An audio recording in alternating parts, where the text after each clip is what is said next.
Garvee has sent us this 15-gallon gas tank. My lawnmower runs out of gas on the other side of the lawn. About this is you can roll it right to what you're going to go ahead and fill.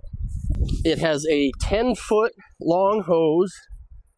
One thing I like about it is this is for child safety lock, so your kids aren't going to come around in the shed and spill gas all over. Once you empty the hose, you have two shut-off valves, one to the tank and one to the hose.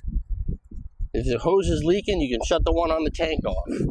This Garvee handle is handy. You can roll it up and keep it out of the way.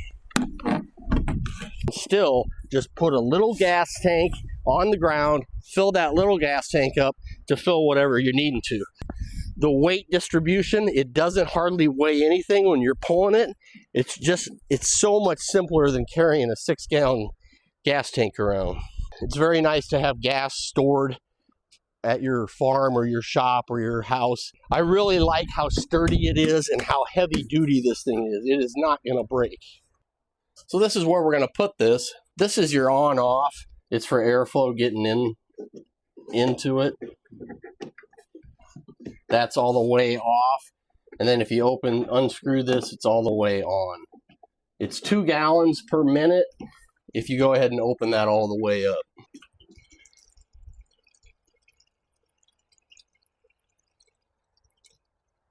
Thank you for your time, and I'm very thankful we have this because this will come in very, very handy for us.